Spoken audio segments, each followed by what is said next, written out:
Everyone, good afternoon and welcome to the Washington Brief.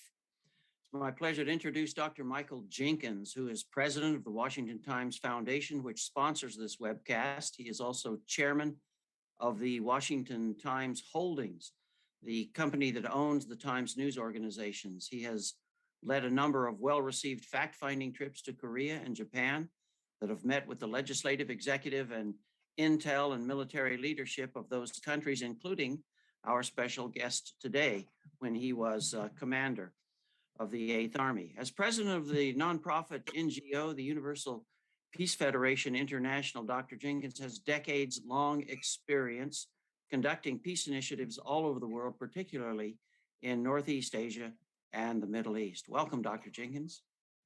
Thank you, Larry. It's my honor to welcome you to the Washington Brief. Every first Tuesday of the month, we gather together with experts on Northeast Asia from different perspectives. Our moderator today is Ambassador Christopher Hill. Ambassador Hill was the 2021 Charles W. Ball Professor of the Practice of Diplomacy at Columbia University School of International Public Affairs. Before his current position, he was Chief Advisor for Global Engagement and to the Chancellor of the Denver University, as well as the Dean of Joseph Corbel School on International Studies at the university. Ambassador Hill is a career diplomat and also a four-time ambassador appointed by 3 presidents. Macedonia, he served Poland, Korea, and Iraq. He also has served as the leader of the 6-party talks delegation from the United States, which did so much to advance dialogue and understanding for the denuclearization of North Korea. We're very honored to have Ambassador Hill today. Also on our panel is Ambassador Joseph DeTrani. Ambassador DeTrani was the former special envoy for negotiations with North Korea and the director of the National Counter-Proliferation Center. He was an associate director of national intelligence and mission manager for North Korea. He's a veteran of the CIA and currently a professor at Missouri State University's Graduate Department of Defense and Strategic Studies. Also, Professor Alexandre Mansourov. Professor Mansourov is an adjunct professor of security studies at the Edmund A. Walsh School of Foreign Service at Georgetown University in Washington. He's one of the few people in the U.S. that holds advanced degrees from the Moscow State University of International Relations, Columbia University in New York, and Kim Il-sung University in Pyongyang, North Korea. He's fluent in Korean and Russian languages and internationally recognized as one of the foremost experts on the Korean Peninsula and Northeast Asia. It's our honor to present our special guest, General Bernard Champoux. Lieutenant General Champoux served 39 years in the U.S. Army, commanding from platoon to field army and light mechanized and motorized infantry, and multiple tours with the Rangers, numerous operations, deployments, including over 3 years in combat. He led the 25th Infantry Division at the last division headquarters in Iraq during Operation New Dawn. Following in his father's footsteps, who served as a company commander during the Korean War, Bernie served almost 4 years as in the Republic of Korea, culminating in his tour of duty as the commander of the 8th Army, while simultaneously serving as the Chief of Staff for the United Nations Command, ROK-US Combined Forces Command, and the United States Forces of Korea. He received the Upcom Medal, Order of National Merit from the ROK government and the Department of Defense for Distinguished Service Medal and for contributions for the ROK-US Alliance. He's a renowned leader, settler, and a person of great understanding of how to engage and keep the peace. General Champoux received his BA from St. Anselm College, a graduate of U.S. Army War College, the Executive Leadership Program, Kenneth Flagler Business School, and University of North Carolina, as well as U.S. Army Strategic Leadership Development Program. It is a great honor for us at the Washington Brief to welcome Lieutenant General Bernard Champoux. And to introduce him further and open our program, our moderator, Ambassador Christopher Hill, will lead us. Welcome, Chris. Thank you very much, Michael. Let me add to Dr. Jenkins' comment that we truly are honored to have General Champoux in this our program. Yeah, the North Korean threat is didn't just come up last week or even last month. It's been around for a long, long time. It's really has, to a certain extent, been the reason why the U.S. has continued to maintain its presence in Northeast Asia, and of course, in particular, troops in the under the Eighth Army in the Korean Peninsula itself. We talk an awful lot, and appropriately so, about the threat posed by North Korean nuclear weapons. North Korea has, of course, exploded nuclear tests, but they've also developed a substantial missile threat in short-range missiles, also intermediate, and in the past, they've also engaged in some longer-term, in longer-range missiles, suggesting a country that wants to marry up its nuclear technology with its missile technology and pose a formidable, potentially intercontinental threat. Nonetheless, they have substantial conventional threats as well, and I think would pose a challenge to any country, even the ROK, which has a robust military of its own. And I think it's been appropriate that not only has there been a strong alliance between the U.S. and the ROK, there have also been U.S. troops on the soil of the ROK essentially since the Korean War. So I think we're going to get some insights into trends in these threat levels, and certainly sort of an insight of why it's been important to have U.S. troops there, and perhaps a glimpse into the future of how we can proceed to develop this really one of our absolute best alliances. There's no alliance that the U.S. has that's stronger than the bilateral alliance we have with the ROK. And a big reason for that is that traditionally we have sent our very best commanders to Korea, and certainly General Champoux is very much in the tradition of these really superb commanding officers. So, General, I'm going to ask you to talk really as long as you want, but we were sort of thinking in terms of 20, 25 minutes or so, and then we'll bring in the other panelists and have a more interactive discussion of how things look on the Korean Peninsula. I'll mention, General, that we started in this area. We've kind of ventured out into the whole issue of the Quad in Asia, but we're right back to the essential problem that we have on the Korean Peninsula, the continued and kind of unrelenting threat posed by North Korea. And I think you're a great person to be able to talk about that and talk about the cohesiveness of this great alliance that we have. So over to you, General. Well, thank you, Ambassador Hill. First to all, Happy New Year, Happy Lunar New Year, the year of the Black Tiger. And I want to thank you, Ambassador Hill, and Dr. Jenkins for the thoughtful introduction. I'd also like to thank the Washington Times Foundation and its president and executive director, Dr. Michael Jenkins and Larry Moffett, respectively, for this opportunity. It's a huge privilege to join today's panelists, Ambassadors Hill and DeTrani, and Doctors Mansourov and Jenkins.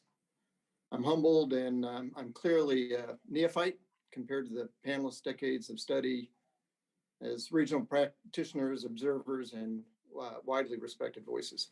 For context and to put my comments on today's topics in perspective, it is perhaps helpful if I take a few minutes and explain or offer my personal history with the Korean Peninsula. As Mike mentioned, my father was also a career soldier and who served as a company commander during the Korean War. He was a World War II paratrooper.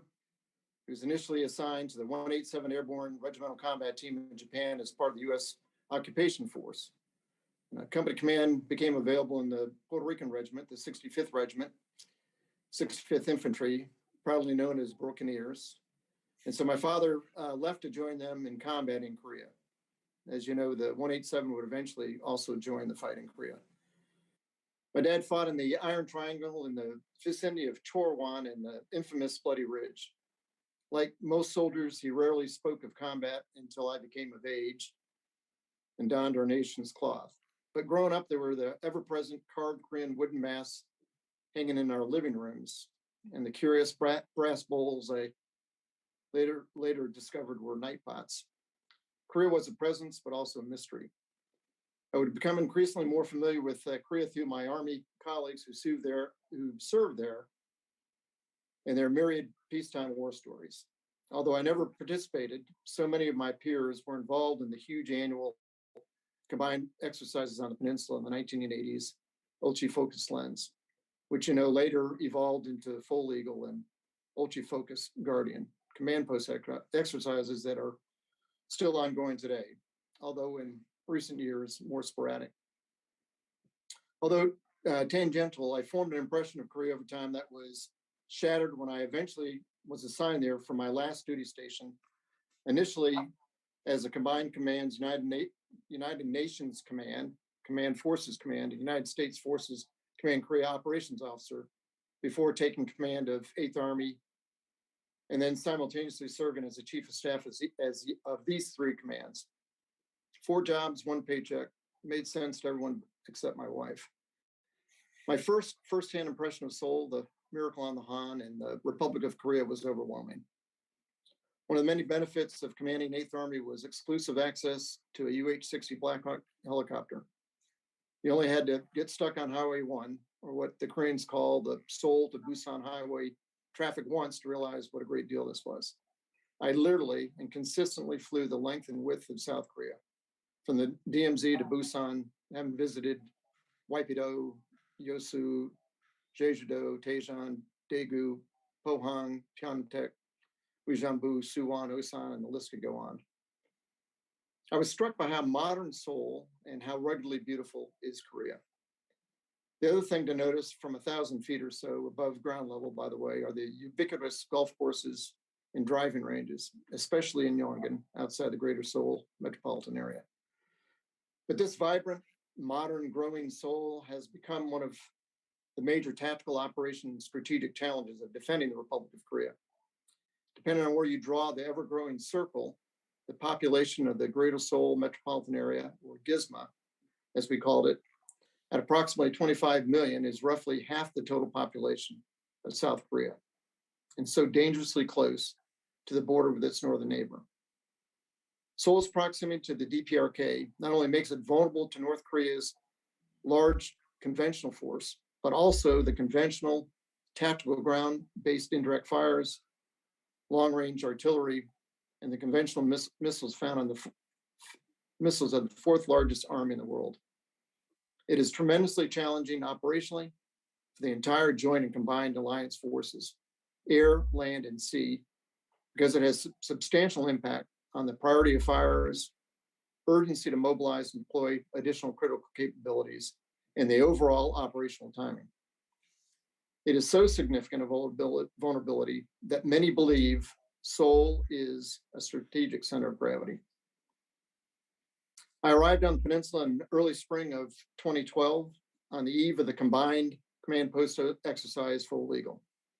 In the final year of President Lee Myung-bak's tenure, it became immediately obvious to me the DRP's sinking of the Chonin in March 2010 and the shelling of Yongpyong Island, we call Waipido, in November 2010 had a substantial effect on the ROK's policy on responding to North Korean provocations.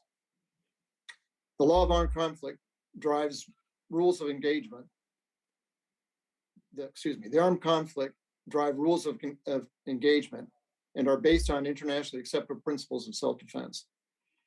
Without going into a scholarly legal discussion, I'm not qualified to lead, but for the sake of making my point, generally, you may respond to hostile acts in self-defense if the threat is real, it is imminent, and your response is proportional.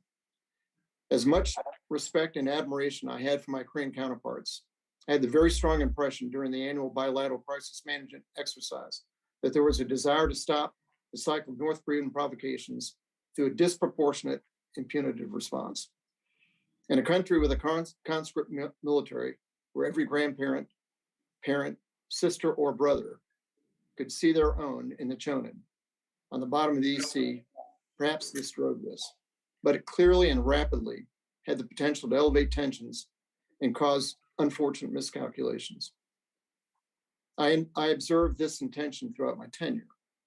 In my time in South Korea, there was a series of strategic North Korean provocations, most notably the TPT-2 or Taepyeong-2 three-stage ballistic missile launch in December 2012, followed by their nuclear test in February 2013, accompanied by Kim Jong-un's outrageous rhetoric threatened to turn Seoul into a sea of fire. Both events signaled DPRK's desire to demonstrate they could endanger the continental United States with increased range and a catastrophic payload. Since then, we have witnessed a steady North Korean effort to increase the number, range, including submarine platforms, and lethality of their ICBMs, regardless of attempted dialogue or UNSCRs, United Nations Security Council resolutions. And with it, most of the international community's attention, and perhaps rightfully so. But against this backdrop, there have been routine provocations along the DMZ, the Han Estuary, and South Korea's fishing islands in the East Sea. Some receiving attention, some underreported and becoming the United Nations Command's responsibility to sort out. In my time, we had some of these tactical provocations spin dangerously towards crisis. The box mine incident in the DMZ in August 2015, the lighting of the gigantic Paju City Christmas tree, the annual lighting, Christmas tree in 2012, numerous anti-DPRK propaganda balloons launched from South Korea, and North Korea defections south, all could rapidly spike tensions. President Park Geun-hye's administration's response to provocations continued the Lee's unstated policy and desire to end the DPRK cycle of provocation with disproportionate and punitive responses. In my view, North Korea's large standing army, predominantly arrayed along its border with South Korea, in Seoul's size and proximity, made these potentially as capable of spiraling into crisis as a crisis with Kim Jong-un, continued development of nuclear weapons in ICBMs. I am dated, and it appears the Moon Jae-in administration, through dialogue and intent, have ratcheted down tensions along these previous hotspots, but that doesn't change the landscape. The world's fourth largest standing army, with all its capability and its proximity to the beautiful and heavily populated city of Seoul, remain. Even if some of the sanctions against North Korea are effective, or should I say enforced, it's logical to assume it's challenging for the DPRK to train, feed, and fuel a small country's large army, especially if you're expending scarce capital on ICBMs and nukes. But that doesn't change North Korea's army's static proximity to Seoul and the range of its conventional weapons. It doesn't necessarily have to maneuver a large force to place Seoul in jeopardy, although it could. It just needs to prioritize the training, modernization, and funding of scarce resources to these conventional long-range indirect fire capabilities. It's my belief it has.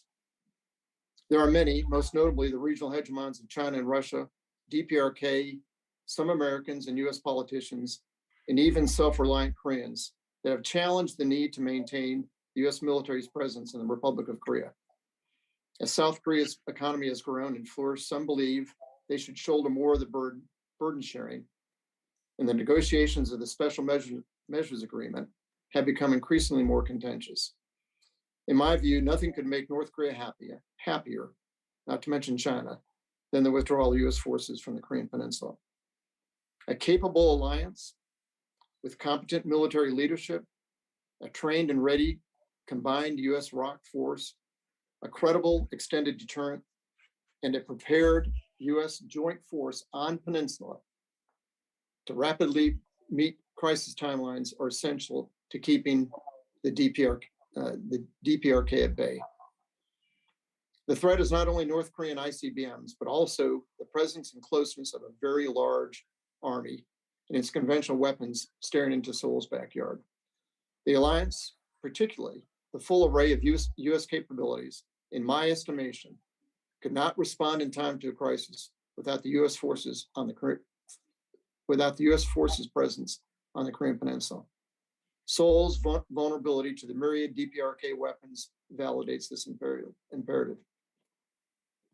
I wish I had access to my UH-60 Black Hawk helicopter and could show you the challenge at 1,000 feet.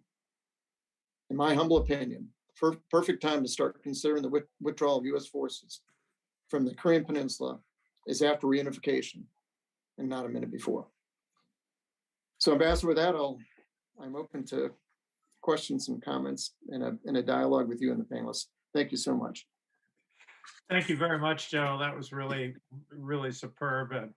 Not just because I agreed with every word of it, but also I think it represents the kind of long-term commitment that everyone needs to hear, not only the South Koreans, but also the North Koreans. And so I think it's very valuable to state why we're there and why we should remain.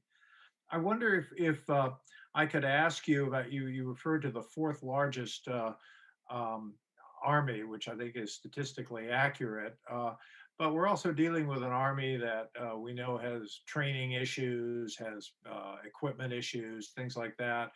And I wonder if you could say the fourth largest army, could you say it's the fourth most capable army? As a hint, I'm not sure you could, but I'd just like to maybe have a little discussion about their capabilities, and then we'll go to Alex Mansourov and Joe DeTrani for further questions. Yeah, that's a really good point. But I guess a kind of further point I made in my short preamble is that the proximity to Seoul, really makes it easier for North Korea to keep a ready force. They have to keep it arrayed along the DMZ, and they have to obviously protect it. But in terms of maneuver training, which really are the larger costs, right?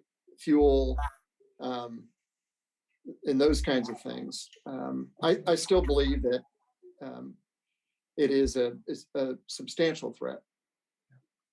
And let me just ask you, because you mentioned the what is the center of gravity and the ROK, and I think you correctly said this is about Seoul, but not to bore our Korean listeners with American Civil War history, but you recall Grant was pressing down on the capital of the South, and many people thought, oh, you capture the Richmond, the war's over, and Grant said, no, this is about the other guy's army. This is about Lee's army. So I guess my question to you, what is the center of gravity of North Korea? Well,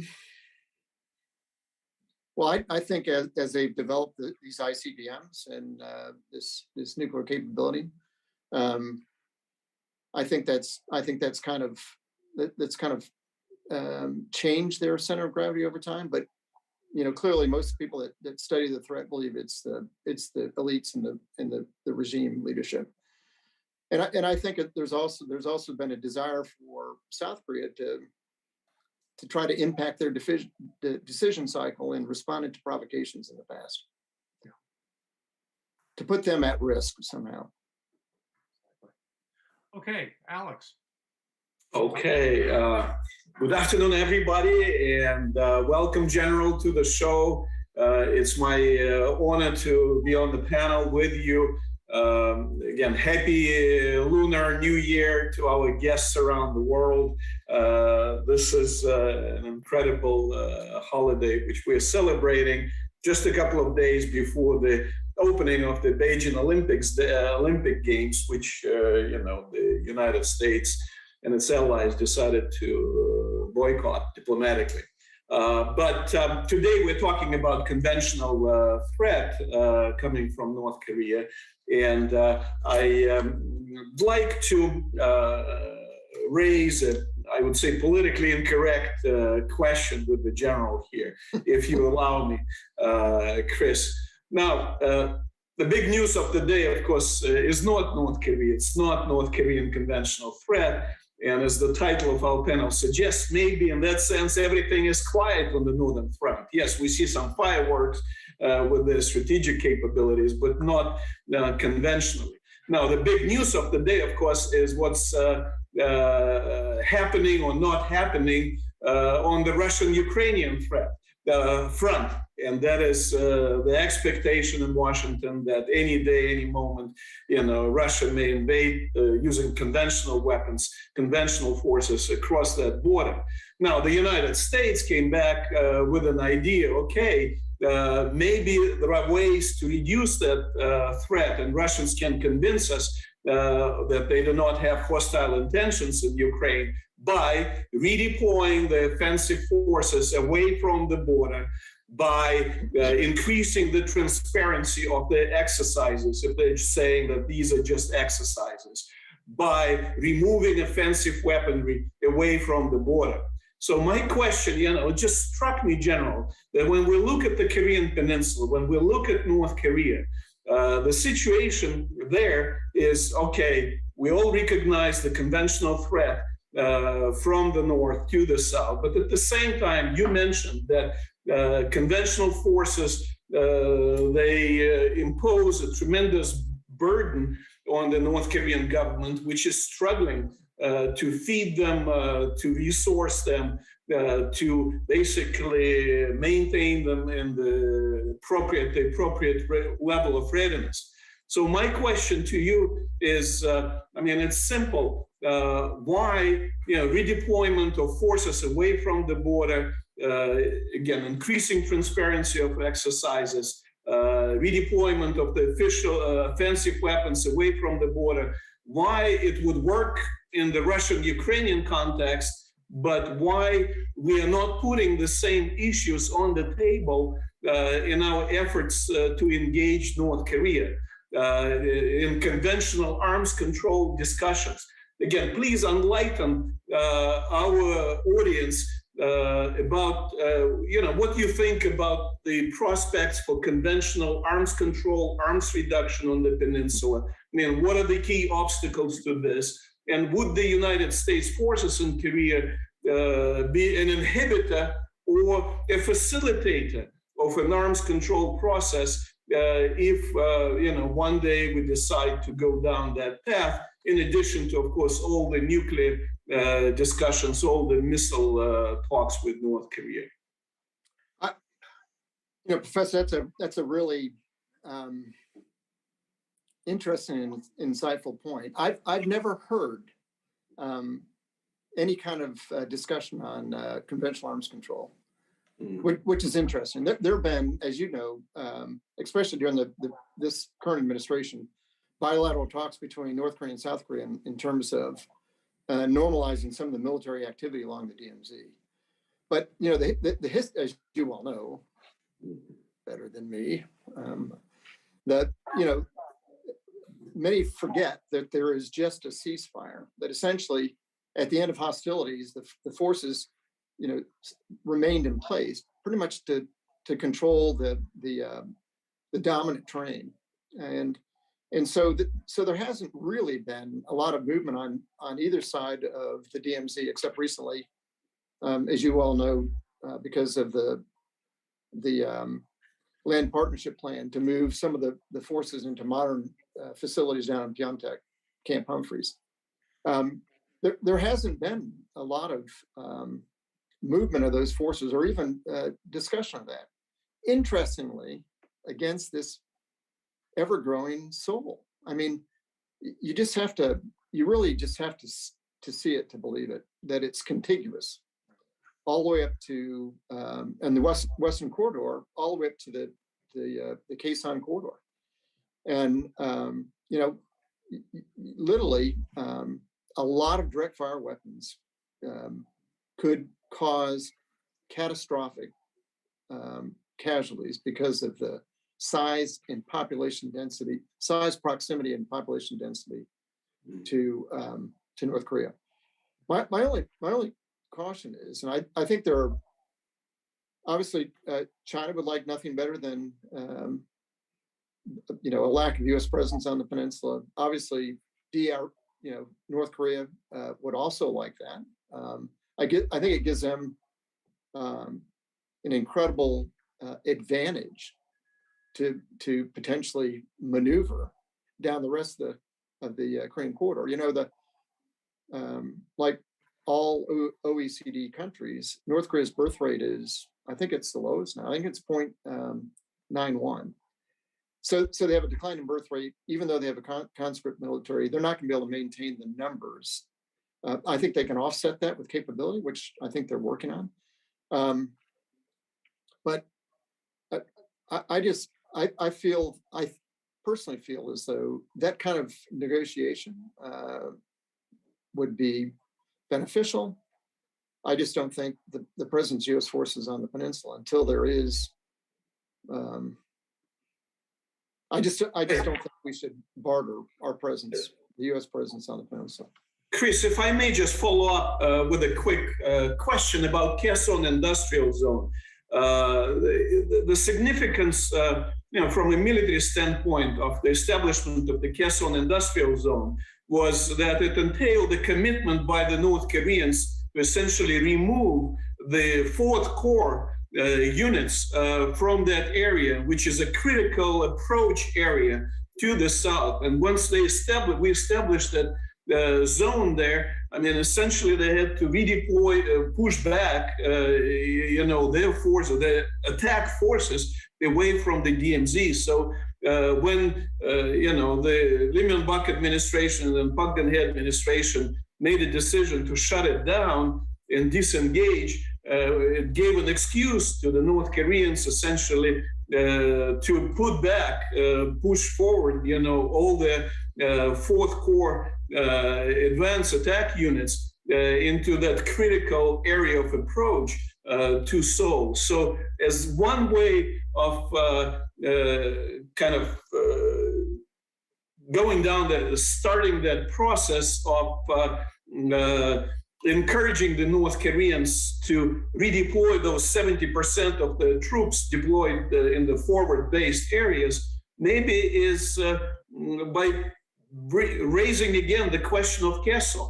Yeah. I know from an economic standpoint it's important, from a political standpoint it has some meaning, but also from a military perspective, reopening of Kherson and getting North Koreans again committed to removing those Fourth Corps conventional attack units from that area would reduce significantly the threat posed to the capital of Seoul. Please correct me if I'm wrong, if I misunderstand something about it. Before I let General answer that, I would just like to mention in the six-party talks, and Joe knows this very well, we would every other day, it seemed, our North Korean interlocutors would suggest we need some reduction in conventional forces and other sort of withdrawals of conventional forces. And I'm sorry to quote myself, but I must say to negotiate with the North Koreans means to be prepared to repeat yourself over and over again. So what I would tell them is that in the context of denuclearization, we would be prepared to look at a lot of different elements of what causes tension in the relationship. But in the absence of denuclearization, in the absence of any concrete steps toward denuclearization, it's very difficult to imagine that you could gain confidence, build confidence by a withdrawal of conventional forces, which, when we know the center of gravity of North Korea is not so much the conventional forces, robust as they certainly are, especially with the long-range artillery, et cetera, but the real problem is their development of missile and nuclear technology. So I told Kim Dae-gwan many times that if he wants confidence-building measures, let's stick on this nuclear issue, and I'm sure Joe had the exact same experience. Yeah, well, Chris, Alexander, thank you for the question for the general, but let me just contribute to the conversation, and then General, I'll have a question for you. Maybe you could bring the two questions together. Yeah, I totally agree with everything the general has said, and your questions, Alexander, are right on the mark. The conventional weapons that the North Koreans have on Kaesong Heights, it's devastating. There's no question about it. What they could do to Seoul within a period of a few hours, even shorter than a few hours, it could be horrific. So yes, conventional weapons are very, very important in the equation. But let me pivot from the conventional weapons, which are there, and certainly they should be part of a process of denuclearization. As Chris Hill just indicated, he's absolutely right. When North Korea committed to complete verifiable denuclearization, we could then talk about conventional capabilities and so forth. But what we would never talk about is the US military presence in the Republic of Korea. That's between the United States and the Republic of Korea. This has never been part of any negotiation. And my personal view is it should never be part of any negotiation. But having said that, what we just experienced, ladies and gentlemen, and we're in the new year now, if you will, the Lunar New Year, the year of the tiger.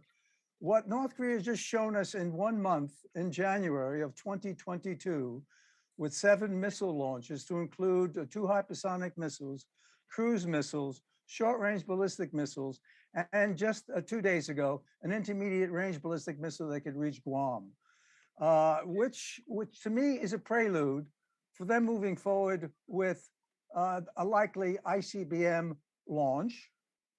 We saw this in 2017 with the Hwasong 14 and the Hwasong 15.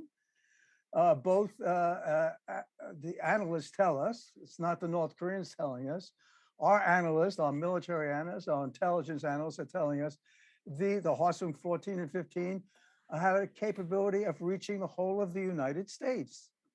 And that's a reality. So what North Korea has done in their missile technologies is very, very impressive. And indeed, when you talk about hypersonics, and the general knows this better than anyone, this is a capability, a missile that could prove to be very challenging for any missile defense system, whether it's that or Patriot missiles or what have you. It's very challenging. And it's pretty obvious why they're moving forward with their hypersonic tests and their cruise missile tests. But they're probably going to be pivoting now to looking at, as Kim Jong-un has indicated in the plenary session just a few weeks ago, looking at maybe revisiting the moratorium on intercontinental ballistic missile launches and a nuclear test. And the nuclear test we saw in 2017 of a thermonuclear device was also very, very compelling. So North Korea is moving very, very quickly into these areas. And we've not been too successful in getting the United Nations Security Council to impose additional sanctions. That's part of our deterrence, right? Sanctions are part of it, not only the military and the military exercises and our capabilities there, but also the consequences of doing this.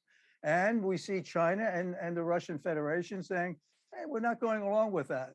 So let me just say this. I think if we could project out, and if our sense is North Korea is not coming back to the table, at least quickly. And my personal sense is they will be moving towards an ICBM launch and another nuclear test.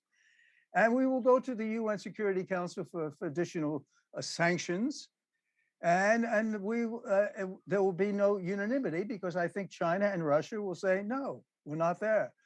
So to me, having been, as Chris Hill and the General and Alexander, all of us have been in discussions with the North Koreans. This is a time now to sort of say, look, the 5 countries that were in the 6-party talks, I'm talking about the United States with the Republic of Korea, with Japan, but also with China and Russia, to sit down and say, look, we have an issue here. This is going back to a repeat of 2017. And we saw what happened in 2017 when North Korea launched 2 intercontinental ballistic missiles and they had a thermonuclear test. We had fire and fury, and we had former President Donald Trump with the military exercises there, introducing strategic capabilities, a very significant thing, and with sanctions that were biting, but we had China and Russia imposing, supporting those sanctions. So we need to come together with some sort of unanimity, because I don't think anybody wants to see, if you will, greater escalation on the Korean Peninsula in that area. And I think if we see another Fire and Fury 2, we will see greater escalation. And with the significant military capabilities on all sides, and certainly the North Korean side, that is an existential threat, certainly to our allies in South Korea and Japan. So sit down with the 5 countries, to include certainly China and Russia, and say, look, we've got to stop this. North Korea should not go to an ICBM launch or a nuclear test. And we should sit down and talk about what are the consequences if they continue moving forward. And ideally, and I'll end on this note, ideally, get them back to negotiations so we can move towards what we saw in 2005 with the 6-party talks that Chris Hill was very much involved with, when we came with a joint statement talking about complete verifiable denuclearization in return for security assurances and lifting of sanctions, et cetera. So I think there's a scenario there, but my question for the general is this. There's so much talk now about Upcom, General. And I know I want you to get Alexander's question also, but operational control, are we in sync with our allies in the Republic of Korea about the conditions that are out there, the criteria, and how we look at that criteria so that we ensure that we're fully in sync? Because one of my last comments will be this. If North Korea wants to see anything happen, they would love to see a wedge between the United States and the Republic of Korea, and we can never let them succeed in that area. So could you comment about Upcom? And General, if you could also, for some of our viewers who may not know the details of Upcom, maybe kind of lay it out very generally in answering that question. And certainly, I think we do want to get back to the question of confidence building measures in the conventional area and whether that could be helpful. And was the withdrawal of the 4th, I won't ask you to be too tactical about it, but was the withdrawal of North Koreans from the Kaesong area a major sort of advantage for us, such that we should have held on to the Kaesong complex? Yeah, thanks. And just for the record, Ambassador DeTrani, I've never negotiated or spoken to a North Korean, not even since I retired. So, left in much more capable hands. Well, that's why you look so young, General. I've negotiated with South Koreans, and that's a fair enough challenge. They're very good negotiators, very tough negotiators. Going back to Professor Mansurov's point, I think just tactically and operationally, you just have to get up in that Western corridor to realize that from the Han estuary to there, and of course the Han estuary prevents a lot of mounted maneuver, but from that corridor, it's the widest corridor. I mean, from there all the way to the east, the terrain becomes very complicated. And the first time I went up there, I was just shocked at how wide the terrain was and how capable it was to support a large maneuver force. And again, we get back to this point that Seoul is almost contiguous up to that area, just literally kilometers away from that. If you include Paju City as part of the Greater Seoul metropolitan area. So I agree with you. I think the removal of the 4th Corps really lessened the vulnerability of Seoul, and I think it's a great negotiation point. I think it should be part of the future talks. And to Ambassador Hill, I guess I didn't realize that in the 6-party talks that we did talk about conventional forces, and it's good to know that the alliance forces were not part of those discussions. I want to make clear, we didn't make any suggestions or counter offers. We simply told the North Koreans, stick with the meat and potatoes here, which is nuclear. And after that, if we have denuclearization, we could talk about a lot of things. Yeah, what won't change, because you can't reverse it, is this time and space tactical and operational time and space issue with Seoul's proximity to North Korea. That just will never change. And as we move from crisis to potential conflict, time becomes very important. And the ability to protect what I believe is, I think only the Marine Corps says there are centers of gravity. So perhaps there's more. Clearly, as you mentioned earlier, a wedge in the alliance, a wedge between the U.S. and the Republic of Korea is also a center of gravity. But I think Seoul has grown to become a center of gravity for a myriad reasons. The Upcom transition, we've been working on this for a long time. It was really, I think, I don't know what started the actual discussions, but both parties viewed it as the right azimuth to take. And when I was there, we worked very hard to develop a conditions-based Upcom transition, and that if our colleagues and counterparts were going to lead this combined and ultimately multinational force, then it only seemed appropriate that they had all the capabilities that were required to do that. Some of that was experience, training. Some of that is quite simply just capability, C4SI, the ability to command and control and communicate. And so bilaterally, it was agreed to when I was here, initially during the Lee Myung-bak administration and continued through the Park Geun-hye administration, the conditions where the United States would operationally transition control of those forces after crisis. And a lot of people don't understand that. It has to be declared. It's not that way every day. It's when we move from crisis to potential conflict, there is a bilateral decision through bilateral consultative measures that we establish Combined Forces Command, an area of operations established, and then leadership of that command has been negotiated. So, recently, it's been politicized. The exercises have been somewhat politicized. I think rightfully so, to give some diplomacy, some space for diplomacy. But we've also, I believe, in the bilateral negotiations, there's been pressure to ease up on some of the conditions to make it more expedient. And I'm proud that the alliance has kind of held to the framework that said there are these conditions that both parties must meet before we'll transfer that. And through exercises in observation, not verification wouldn't be the right word, but just to make sure that they are prepared and ready. These exercises are important to that. The Republic of Korea's growth and capability to handle that responsibility is important to it, and then our guaranteed support of that new command is important to it.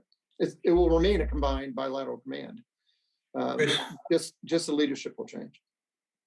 Chris, if you don't mind, I'll make a point and ask a quick question. To stay on this conventional weapons topic, conventional forces topic, if we turn our attention to the East Sea and the Eastern Corridor, the same question about the Mount Kumgan tourist zone, which is located in the area of responsibility of the First Corps, as you know. And when it was opened, the First Corps of the Korean People's Army had to redeploy some of its offensive capabilities further inward to open space, for this tourism project.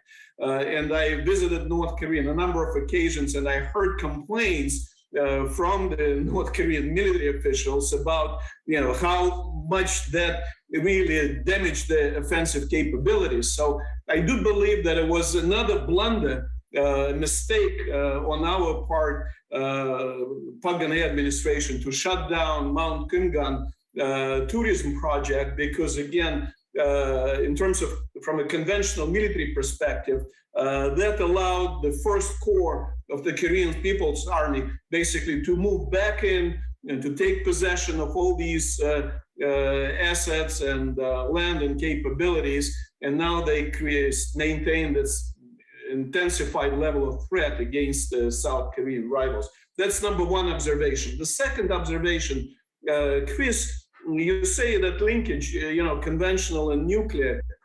And I'd say, look, North Korean nuclear weapons, they do not aim at Seoul. I mean, they do not threaten Seoul. So as far as, probably even the South Koreans are concerned, let alone North Koreans, I mean, that should be a very different discussion, because, they may never give up nuclear weapons, but it doesn't mean that the level of conventional threat against Seoul should not be alleviated. Number one. And number two, we do not make that linkage between conventional disarmament and nuclear disarmament when we talk to any other nation. So why should North Korea again be held to a different exceptional standard here? But the question I really have is very simple. General, I was intrigued by your statement that the perfect time to start the US withdrawal from Korea is the Korean unification, when Korean unification is set in motion. So my question is, do you see any role at all for the US forces in Korea beyond unification? Or do you think once the mission is complete, Yankees must go home? I think of all the potential places to have a U.S. presence for a lot of really good reasons in the region. Post reunification, it would be in that $11 billion Camp Humphreys, in a very, very modern facility that's in Republic of South Korea. And I would, we have a important strategic presence in Japan. As you know, it really backstops it makes our presence on the peninsula viable. Really, without it, it would not be viable. It's sometimes hard to explain that to, bullheaded South Koreans. And I completely get their history. But post reunification, absolutely. I think it rightfully distracts China the right way. I think for the Quad and for other reasons, it would be illogical for us to maintain a presence here. And I think a bilateral relationship, if an alliance is no longer needed, both economically, Korea has to be an export country. I think they'll remain an important economic and strategic partner forever, as far as I'm concerned. Can I get to Alexander's question, though, to you, General? And I agree with you, Alexander, about the conventional. Certainly, if you're sitting in the Republic of Korea, you've got to be aware of the conventional and the nuclear with the intermediate range ballistic missiles, et cetera, are less of a concern. Having said that, however, you always think about nuclear terrorism. You always think about other aspects to it. Just North Korea with nuclear weapons, by definition, to me, has to be viewed as an existential threat to South Korea, not only to Japan and the region, and then eventually to the United States. But I would also say to South Korea. But you're right. I think it's both. I think we have to look at the conventional, but the nuclear is so imposing right now, because what we could possibly see is not only nuclear terrorism, and we saw this with Al-Kabar, when North Korea was helping the Syrians build a nuclear facility, and that the Israelis took out in 2007. The ability to sell a nuclear weapon or nuclear technology, or if some of this got into the hands of bad actors like terrorists and so forth. So I mean, there are so many reasons why this has to be which it is, front and center. And that's, I think, one of the imperatives now of not, look, how do I put this? I think North Korea wants to be accepted as a nuclear weapon state. We heard this from North Korea starting in negotiations in 2003. Accept this as a nuclear weapon state. I think they're on a path, and I personally think they feel they're going to succeed. Either we acknowledge it and eventually accept it, which we should never, and hopefully we never will do that, or they morph into the area where we're no longer negotiating. They're a de facto nuclear weapon state. We know that. They have nuclear weapons and the missiles to deliver them. And they say, okay, we're not going to negotiate with you. We're not going to get into arms control negotiations, but they continue. And that's why I think China and Russia are so important in this equation, because I think if we're all in sync and we all agree, nuclear weapons in North Korea is not only an existential threat to the region, but to the world for so many different reasons. That's got to be the imperative right now. I'm going to give General Champoux the last word, but I just want to make it clear to Sasha that the purpose of the six-party talks was the denuclearization of North Korea, or as we politely said, the denuclearization of the Korean Peninsula. To have allowed those talks to be hijacked into some kind of MBFR process that is mutually balanced force reduction process aimed at confidence building measures would have come, I think all of us engaged in it would have been fired on that day. We were not empowered to talk about conventional weapons by any means. And the issue was that if North Korea was prepared to denuclearize, we were prepared to talk about a lot of other things, and presumably a lot of other things would have included some of the conventional weapons, CBMs that you alluded to. But certainly we were there for nuclear talks, and unfortunately to this day I'm not sure really what the North Koreans were there for. So let me turn it over to General Champoux for maybe some wrap-up comments, and then what kind of time is up at that point. So thank you. Ambassador Hill, thanks. And thanks to the other panelists. I'll go back to what both you and Ambassador DeTrani said about the six-party talks. I completely agree with that. And my personal experience there has led me to believe that any kind of escalation brings potential miscalculations. And we absolutely must maintain an effort and focus on North Korea's nuclear capability and ICBM capability. But we also have to keep an eye on the conventional force, the North Korean conventional force. And it just presents a threat, and will continue to present a threat. As I said earlier, the conditions on the peninsula aren't going to change. Seoul is not going to shrink, and the proximity will never change. So with that, I just again, it was a real privilege, and was fun being part of this panel, and I just want to thank you all. Thank you.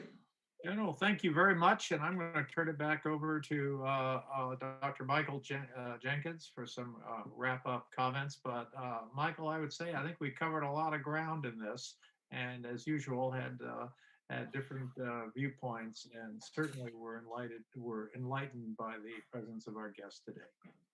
Thank you. Thank you so much, Ambassador Hill. And General Champoux, this is one of the most valuable sessions we've had. It's so clear and so specific. And thank you, Dr. Mansourov, and thank you, Ambassador DeTrani. We want to thank our sponsors, Universal Peace Federation, and we want to thank the Washington Times, which is covering this program. And the news will go right to Seoul, as well as throughout America after this program. And it's just really encouraging, General Champoux, to see the greatness of America through you, trusting and respecting our ROK partners. And these gentlemen, Ambassador Hill, Dr. Mansourov, Ambassador DeTrani, I have learned from them over the years how much they respect our ROK allies, Japan, but also they respect the North Korean people and are reaching out to them, and also hoping that with that kind of respectful engagement, We have moved forward and we will continue to move forward. We'll never give up. We want to see peace on the Korean Peninsula and eventually the peaceful reunification. Very good insights today. We learned a lot. So thank you all so much. And we'll be here next Tuesday for our regular Tuesday program. The first Tuesday of every month is the Washington Brief. We want to thank all of our audience, and we hope that you gained some new insights, some new concerns over why we must stay in North and South Korea, but also some hope of why we will eventually resolve this situation and achieve a peaceful reunification of Korea and prosperity for all. We're going to need the help of China and Russia, as Joe says, in the right way. And we're going to see how we can achieve that. This kind of a forum gives us so much strength and understanding of how we can give insight and new ideas to those that are on the front lines of negotiation. And we hope the current administration can pick up more from this. We're working with them. We're working with the past administration. We believe that there are many good people on all fronts. Thank you so much. And again, General Champoux, thank you. Thank you.